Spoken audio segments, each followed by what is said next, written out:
targeting them, removing them from their various positions because they were perceived to be seditious. So that's the handbook they are dealing with. Except that I know the CSA said that they are doing so to clean government's payroll of ghost names. Well, you listen, it's not the first time, and Chokon, you're a media practitioner, and especially a very investigative one too. You've been following activity. The Deputy Minister at the Ministry of State,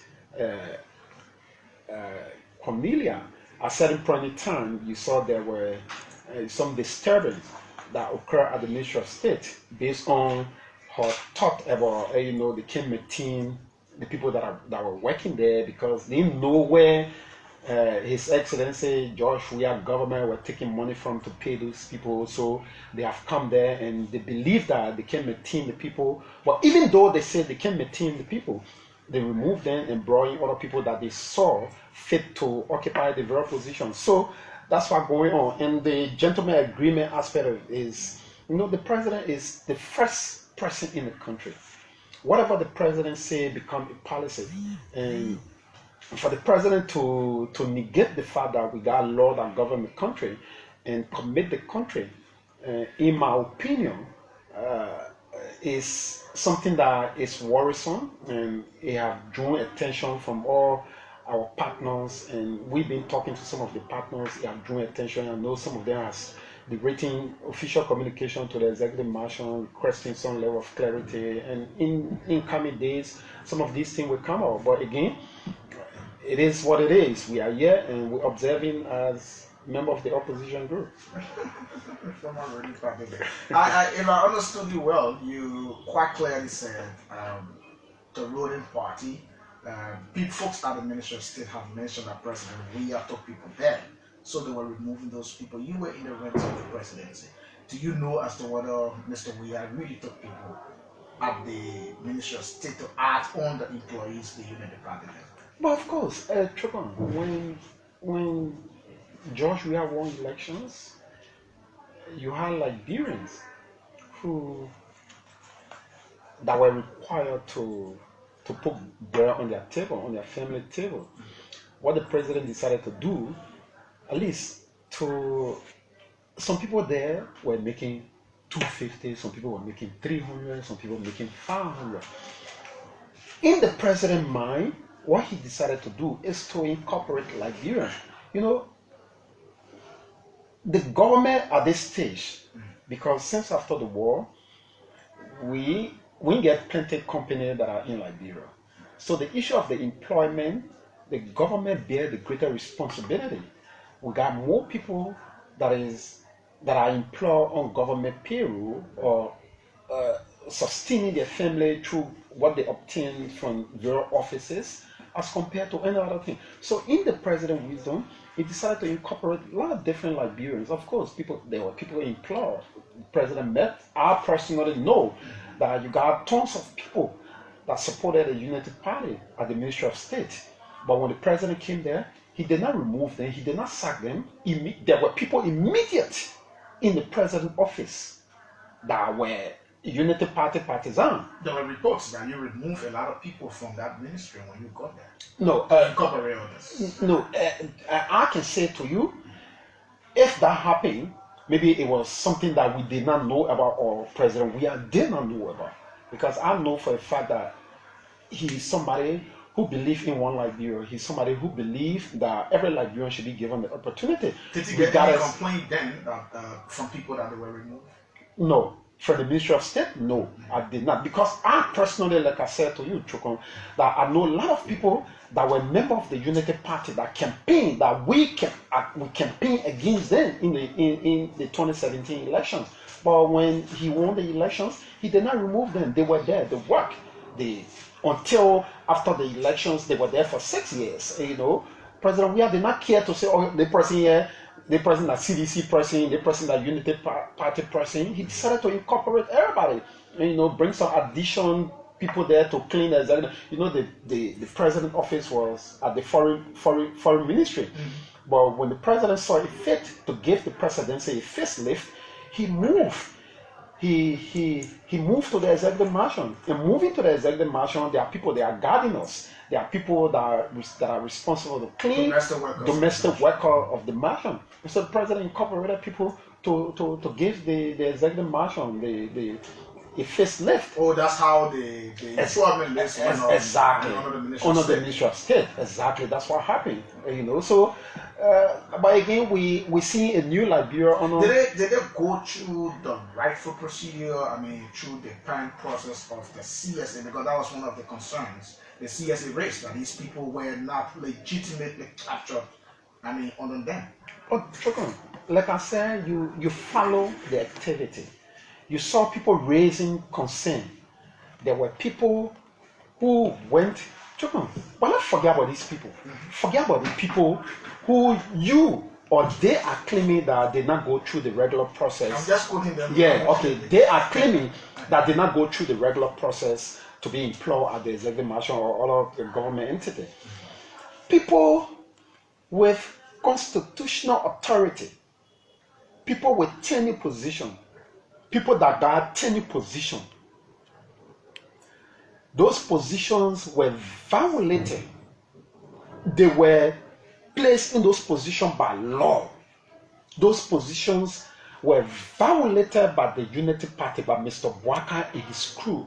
What's about these common people that are down there? So, if the law protects certain group of people, that Mr. Weah is a signatory to when he was the vice president of the country under Madam Salif, his signature that particular law, and if he could become the president and violate that same law, what's about the other people that are way down there? So it is just what we call an eye opener, and for what is happening under the Unity Party government, we believe strongly that the country is purely retrogressing. It depends on how you see it. It depends on how you see it from the Unity Party perspective. But I can say to you clearly that when President Weah was elected, there were a lot of people that was given very high placed positions that were not members of the CDC. But when you say, okay, let's all work together and make our country a better place. But it is contrary on what is unfolding right now in Liberia. The T-shirt on you carries gentleman agreement, which with a handshake, which I mean many in the ruling party may see as provocation. What are your thoughts regarding this entire earth movement machines that's supposed to come to the country?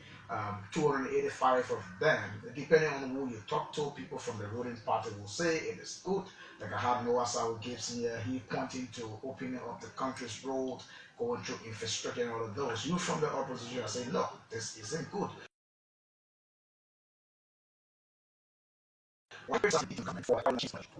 Clearly, you can see that nobody is chastising the government because they are bringing in machine. What people are chastising is the fact that they are doing things illegally. And the president of the Republic of Liberia has admitted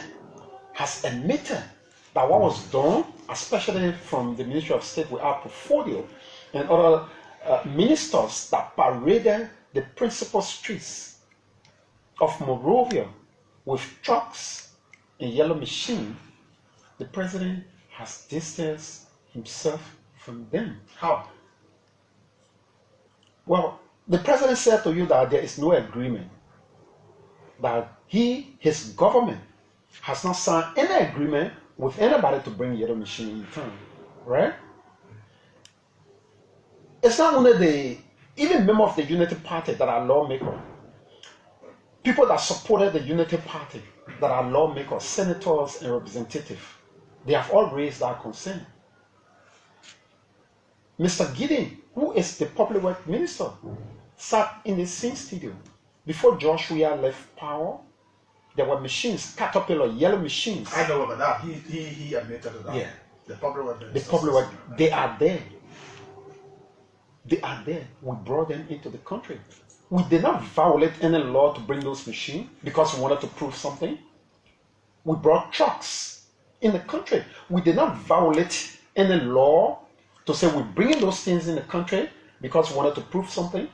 We went through the regular process to have them come to the country. But in the show of desperation, in the show of wanting to prove something, the law of the country was violated and approved by the first person in the country, the President of the Republic of Liberia, based on his admittance in the cabinet retreat when he said, let's see what I want to mission in time. Double Jara will not raise the money to free them. A few weeks later, the president told us that the government got fastened, or the government putting a dime in having those machines brought to Liberia. So which one of the statements should we take? Should we take the one that he said officially at the cabinet retreat when he said Double Jara will raise the money to have those machines come? Or should we take the one that he said it is a gentleman agreement?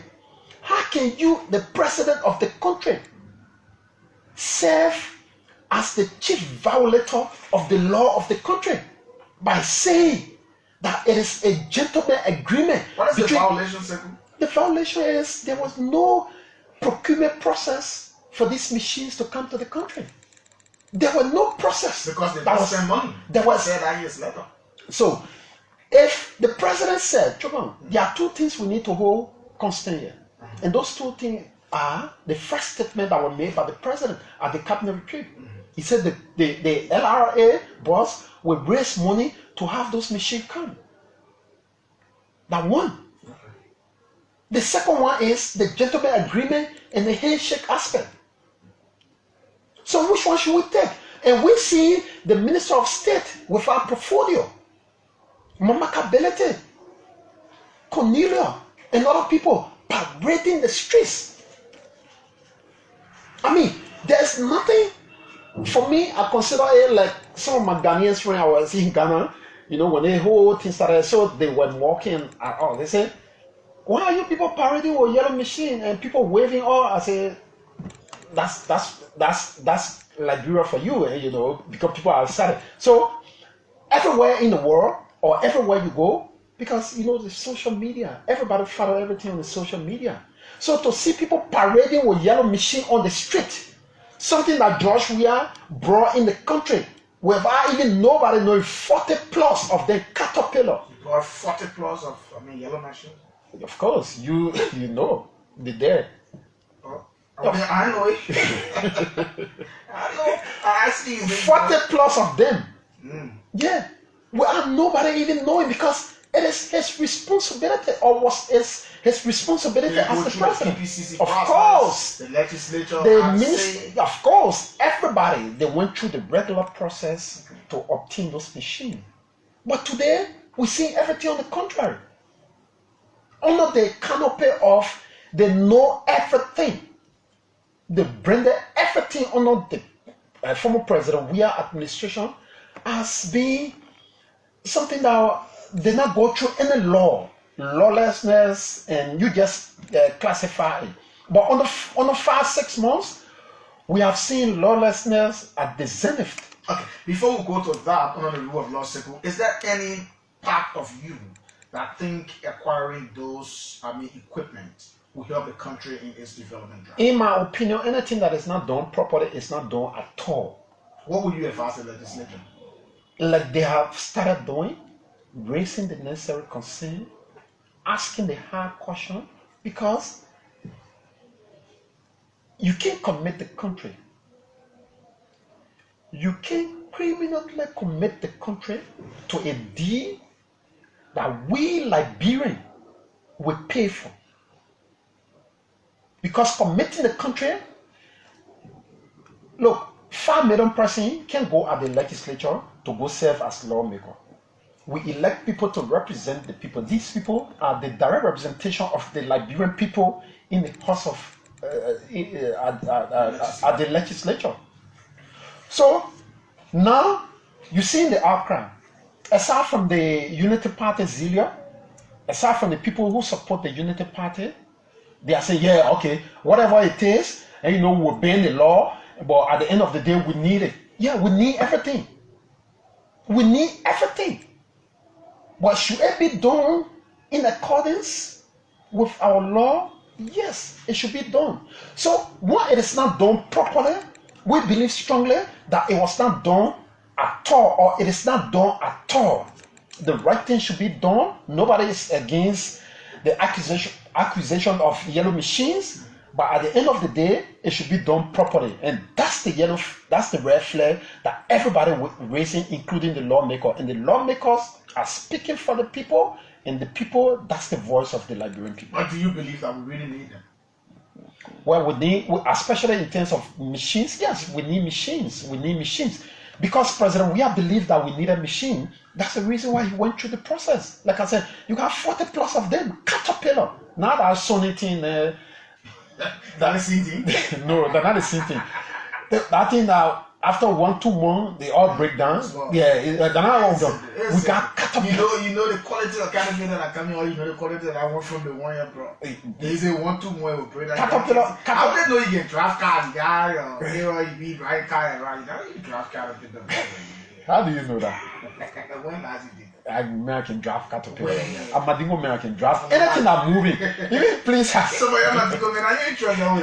We believe that under 6 months, what is happening, especially in terms of the violations of our law. Somebody will say, but it happened during CDC term. Okay, holding all of the argument constant that it happened during CDC term. Liberian people went to the elections. They said they wanted a change. And they changed the CDC government because they wanted the right thing to be done. So how can you come to do the right thing and you're even doing worse than what you projected in the past, based on all of the violations that is currently unfolding? And some of these violations has been flagged by people that play an integral part in making sure that Weah was the president. Honorable Yeke Koluba, he has raised it on countless occasions. Except that he wasn't your friend 6 years ago.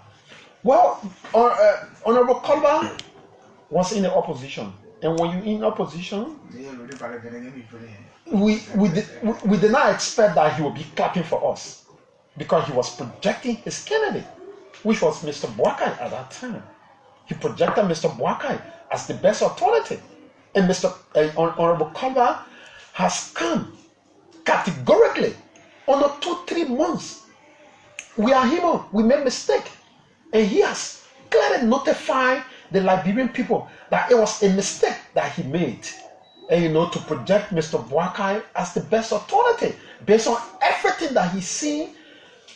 What Honorable Yeke see as a lawmaker, you and myself don't see it, because he witnessed it. As a matter of fact, he communicated with Mr. Weah frequently. He's now in a real good opposition mood. Are you having a conversation with him? Well, we are having a conversation with like minds, and Honorable Koluba is one of those persons that we are talking to. Of course, we believe that he's raising some very genuine concern that require everybody to look into, every Liberian to look into. So basically, yes, we're in conversation with him. Has he spoken with President Weah? Well, I think yes. I don't do I think. Every day you do I think. If the man spoke to them, they say yes, they've spoken. I think yes. But I know that personally, that Honorable Koluba and myself, even before I came to the country a few weeks ago, we've been talking. I visited his office, and we sat down, we talked, and I will be visiting his home. We were saying, I mean, you've reconciled. We were not in beef. He had different opinion. No, not speaking, man. No. You gotta call your phone, you go to the man office, right? Yeah, but no, we were not in beef. He had different opinion, and I had different opinion, and that was politics. But that is over. We see the bigger picture, which is Liberia, and we're moving ahead. Okay. So basically, that's the play we're now. Okay. This is the OK Conversation, the second and final lap. Tonight by 11:30, OK FM will be going off for routine maintenance. We'll be back on Thursday, but we'll have with us Sakou Kalasco tomorrow. He's the former presidential aide to Mr. George Weah, the former president of Liberia, and I believe he's still working with the president, evidenced by the prolonged stay out of the country. So, what did you guys go to? I mean, a couple of months, weeks. The president was out. The former president was out of the country. You were in here also. Anytime I call your number, it bounced back. Where were you guys, by the way? Well, after the elections, His Excellency thought it wise to have some family engagement. Since he became the president, it's a very tedious job, and he was basically looking after the Liberian people since he lost the elections through the margin of error. That I always say, he decided to have some engagement with his family time. So he went to the U.S. As you know, his son was also playing in the Copa, and to support his son Timothy, he had to be there with the former first lady of the country, Weah, to support that young man. That is very promising, and have different family engagement from the U.S. After what he did in these just ended elections, I know for a fact that there have been meetings that have been organized in appreciating George Weah for his stand in allowing the will of the people to prevail. These things are weird, they don't normally happen in our African setting, where the ruling establishment we concede defeat on the basis of 18,000 votes. These things don't normally happen. But George Weah is a different character. He believed that he came to service and he came to serve the people. There should be no chaos. There should be no misunderstanding, especially when the decision of the people is made. So he traveled out of the country. He's been there having some reflective moment, sit down, talk to people, trying to restructure the party, having different engagement with stakeholders, talking to opposition politicians, making sure that the future is bright. So, yes, these are the engagement he's been having. As you know, he's a politician and a stakeholder into everything that is unfolding. So he's having different kind of conversation while out of the country. He met different breed of politicians, both Liberian and non-Liberian. Does the former president, miss the executive mansion at times? When I say the executive mansion, the presidency. Well, George Weah is that character who I always say he demystified the presidency. It did not appear like he's some demagogue. He brought the slogan of the CDC at that time was power to the people. So President Weah own thinking at that time was to bring leadership to the people. He did not say, okay, because I am the president, so I will shy away from my responsibility of always interacting with people. That's the reason why you saw the president constantly among people, going to marketplaces, going to football fields, coming on the major streets, driving his own car at times, interacting with the common people. His telephone number became pressing. He has demonstrated that when he was a footballer. He demonstrated that as a president. He demonstrated that when he was the political leader of the CDC, and he's demonstrating that even after his presidency. He's remained the same George Weah that you knew from the football field. He's the same George Weah that you knew when he was the president of the country. He's the same George Weah that you know that served as the president and the former president of the country. So there's nothing different from him. His character remained the same, engaging, going to the same places that he used to go to. He has not shied away from the responsibility of being a people-centered person. Great. Two of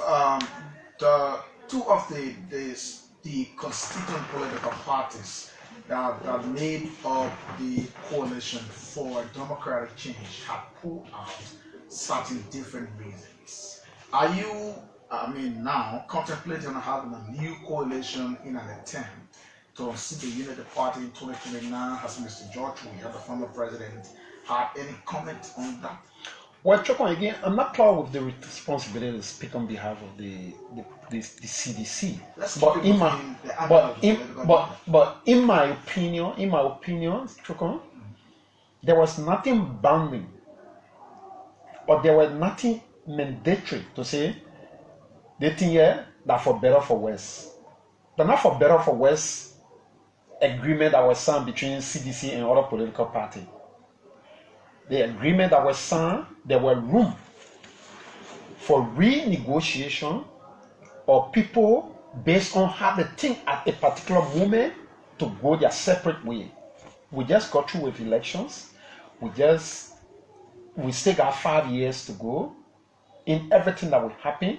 So 5 years in politics is a very long time. Short, but long time. A lot of things will happen. There will be alignment and realignment. So those things will happen.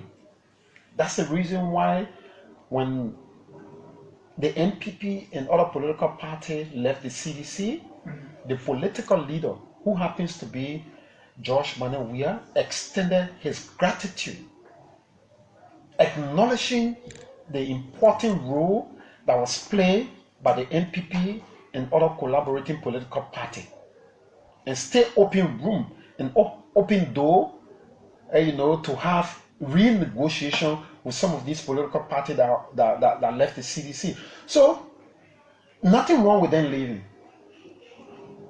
We left, or they left, on a mutual agreement. There were no confusion.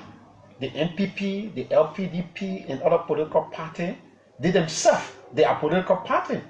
They are going back in their closet to go back to the drawing board and say, what do we need to do as a political party?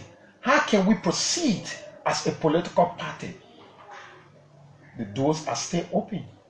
The CDC remain at this stage, because we're not governing party anymore, the biggest opposition political institution. You cannot talk about politics in Liberia today and alienate the CDC, because we have a voice. So other parties, we will collaborate with other parties, and other parties will collaborate with us. So that's the way, and we believe that there are a lot of things that will be coming up in the near future, because we are in talk with different breed of people, not only political party. We are in talk with different group of people who that are playing a very important part into our dispensation. And you will hear some of these names. You will hear some of the news coming on. Great. So this is coming from the House of Representatives. It says the Honorable House of Representatives has requested the appearances of authorities of the Ministries of National Defense and Justice, the Armed Forces of Liberia, Presidential Security Advisor and Commander of the Armed Forces of Liberia at the Rabas International Airport, RI, Thursday, 18 July 2024. The House Press Bureau is quoted as saying those SATET are expected to address the reported deployment of armed officers of the AFL at the airport upon the arrival of former Liberian President George Weah over the weekend. Was there really a huge deployment? I saw you complaining on social media. Chokon, is scary. It's scary. What is scary? It's your own social people on there. No, Chokon. Your own social people. The military are the last resort. The military, they are the last resort. In every given situation, when the military come outside, that means it's beyond control. For Mr. Boakai to instruct the military to come outside, because the former president of the Republic of Liberia, George Weah, is coming back to the country, and his supporter went to receive him, and he instructed the military to come up. It is scary. It is scary. So is this the reason why Mr. Boakai appointed his nephew as the chief of staff of the armed forces? So is it the beginning of a rough day ahead of us? Do you want this country to retrogress? Do you want to see this country going back to the dark moment? Do you want to have the army involved into the day-to-day activity, the day-to-day security of the country? That's what Mr. Boakai wants. Why is he instructing the army to go at the airport when the former president and his supporters are assembling at the Rabat International Airport to receive him? What was the violation? This is what the government said, and I'm quoting Ablige TV of my friend Eton Tiana in Mekano. It says, Information Minister Jeremy Pia has reported that supporters allegedly affiliated with the CDC threatened to set ablaze or they were permitted to greet former President George Weah. According to government spokesman, a group of CDC supporters reported attempted to breach airport security and access the runway to welcome Mr. Weah. Well, and to be honest, Mr. Pia is my very good friend. Without any respect to him, but I think it is a shame. It is a shame that he would venture in trying to shy away from what transpired at the Rabat International Airport. The good thing here is the war is so contemporary these days. Media, the social media, and everything. You have media practitioners. OKFM, I'm sure, were there. Some of these media entities you see here, they were all there. The social media is there. In fact, the communication from the former president, George Weah, asking his partisans, he has demonstrated that he is a peaceful man, instructing his partisans. First of all, Mr. Boakai has not demonstrated any leadership. The reason why I believe that he has not demonstrated any leadership as a man who's 40 plus years in government, and he has not demonstrated that he is a good leader. Since former President Weah called Mr. Boakai to concede and say to him, congratulations, I believe that Liberia is bigger than our personal interest. You have won these elections, govern in peace. We are here because I was there that day when the call was. Those are the words of the president. Of course, we are here. Do not hesitate to call and get in touch when there is a need. The reason why President Weah did it, Sakou Kalasco, has served on countless occasions as a conduit between President Weah then and the Vice President, Mr. Boakai, at that time as the political leader. I know how much time I was sent by President Weah to Mr. Boakai. Really? On countless occasions. It's not something that, kalasco. On countless occasions. When President Weah said, man, go to my papi, go meeting, carry. On countless occasions. Not one time, not two times, not three times. When they're on countless occasions. Based on the president at that time, instruction. So for him to be the president, an elderly statesman that he's, professed to be. But they're not elderly statesmen. From his action, he has not demonstrated that. Okay. And we believe that it is scary, Choko, because Mr. Boakai, with all of his experience, should not venture into being vindictive. Okay, Sakou. Let's take few calls. We almost out of time. GM News, Online Pirate, and Lofa TV are all carrying this interview live. Please, except for the government spokesman, I'm not taking anybody on the line.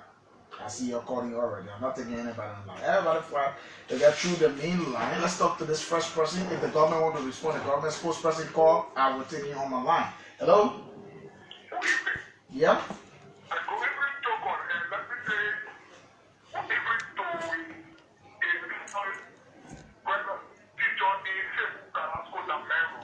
Good evening. And he has elaborated on numerous of issues.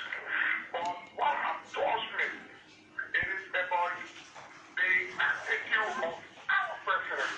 Let us just be clear. President Weah, it is the people of the president, but then when he was the president, we agree and we agree. President Weah is not in charge. So we believe that whatsoever action that is in a negative approach by government officials, we think that President Weah is obligated to call whosoever to order that is going contrary from his actions, and I wish the respect of law is measured. Thank you. Another person? Hello? Let's keep it short. We have a time. Yeah, let's hear you, please. Go ahead, bossman. Let's hear you quickly.